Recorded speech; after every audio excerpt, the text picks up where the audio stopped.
Good morning, or depending on when you're watching this, good afternoon, good evening, or good night. My name's Ross, and as always, sold out of Voice of Radio. So today we need to take a look at the two Ultra Premium collections. You see, there are two Ultra Premium collections coming. And as far as we are told, they're actually coming out on the same day. On the same day, we have both the Greninja Ultra Premium Collection and the Terapagos Ultra Premium Collection. If anyone's wondering about the day we're talking about here is, of course, the 1st of November. Remember, the 1st of November. So, with two Ultra Premium Collections coming out, we need to do that thing, what we do, and have a look at which one is more worth your time, which one is more worth your money, which one you should be choosing if you can only pick up one of them, and of course, usual deal here, there will be no head sitting. At the end of the video, I will give you a proper answer. So the first one we learned about was the Greninja Ultra Premium Collection. And the one thing that Greninja's got going for it, and this might sound a little bit obvious, but I'm going to go and say it anyway, it's Greninja. People like Greninja. And honestly, there's a lot going for this one. The fact that it's got an exclusive playmat is lovely, and obviously we've got a fighting terror type Greninja as it is in the card game. The fact that we've got a little deck box here is nice, although it doesn't look like a particularly premium deck box. Looks on the cheaper side, but it's still a deck box. I really like the Greninja coin, which is lovely, but the dice are a little bit generic and rubbish. Sorry about that. And then we've, of course, got the promos.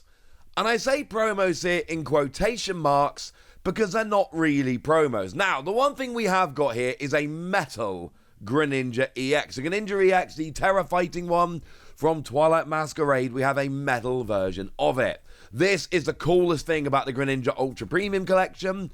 And don't get me wrong, you've got stuff like the playmat, etc. But generally speaking, if you're going to be going for this one, this is what you're really looking for. This is the number one reason to look at this and go, all right, you know what? Yeah, let's go ahead and get that.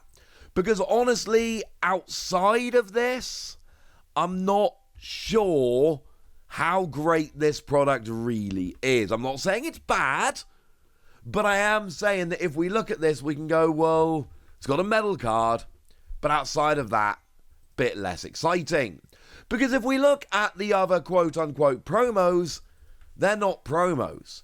We've got the Greninja EX, which actually started life as an EX deck promo.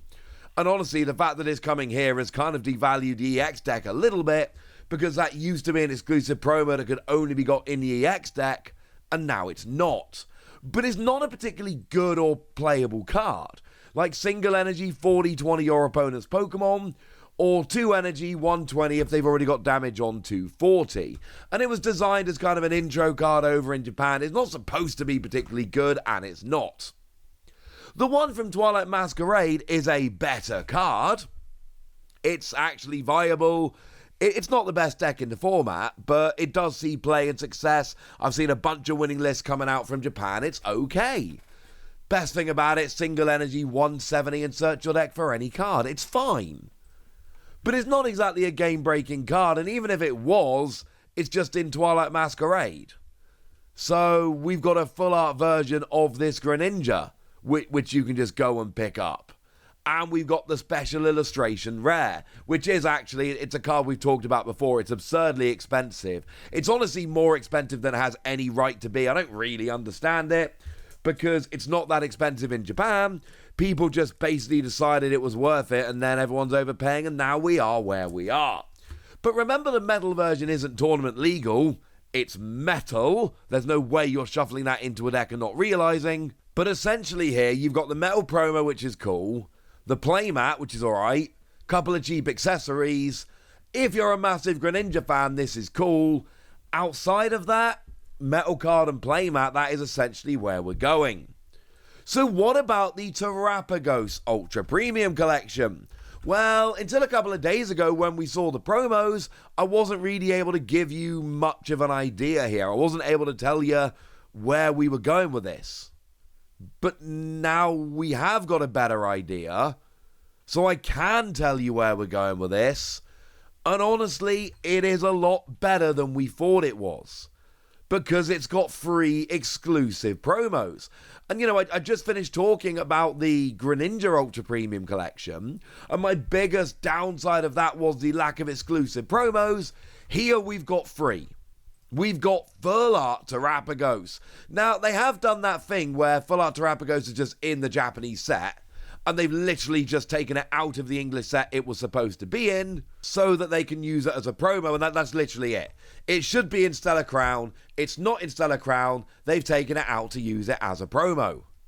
And I've heard people complain about that in the past, and I get that, but it doesn't change the fact that it is an exclusive promo. But then we've got Gold Cinderace and Gold Lapras. Those gold cards don't exist. The only gold promo in the Japanese set was the Gold Terapagos. Well, great news, ladies and gentlemen. Now we've got gold versions of these cards that just don't exist elsewhere. They've not even been released in Japan yet.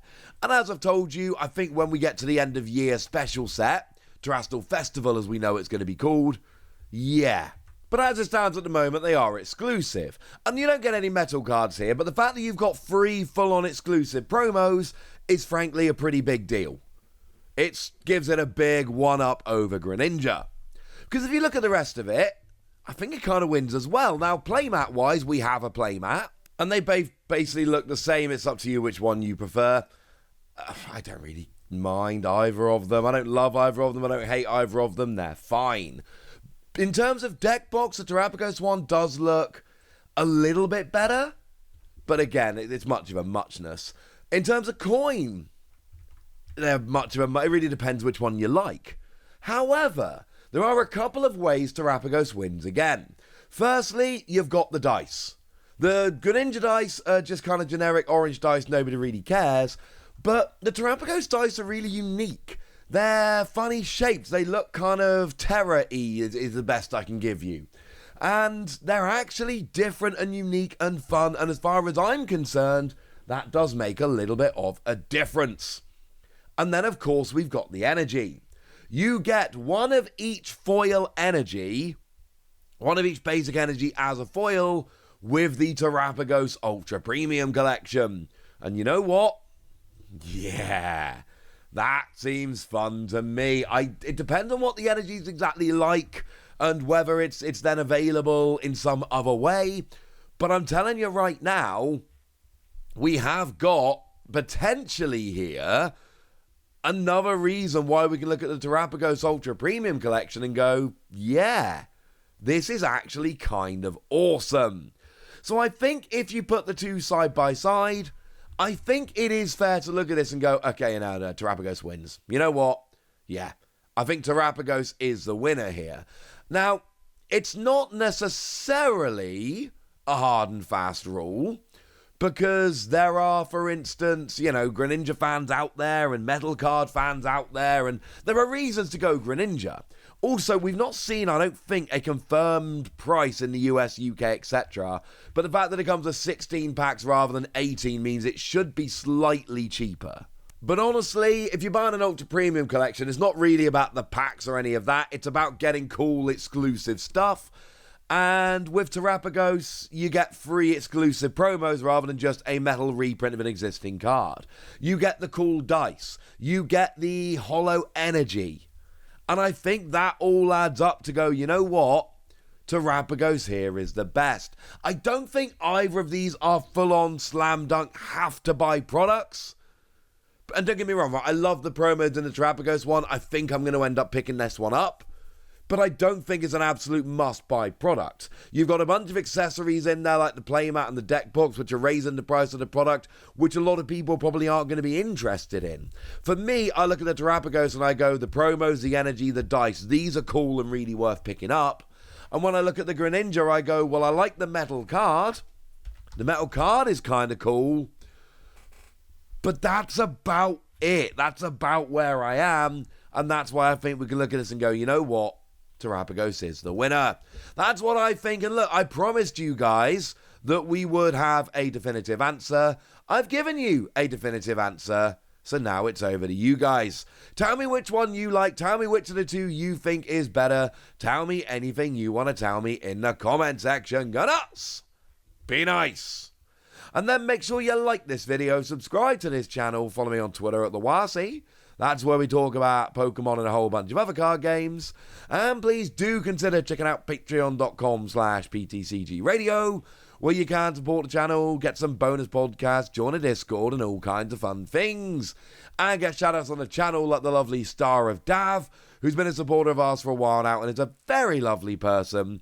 So shout out to them for the support and the loveliness. But by far the most important thing as always, look after yourselves till next time, would ya?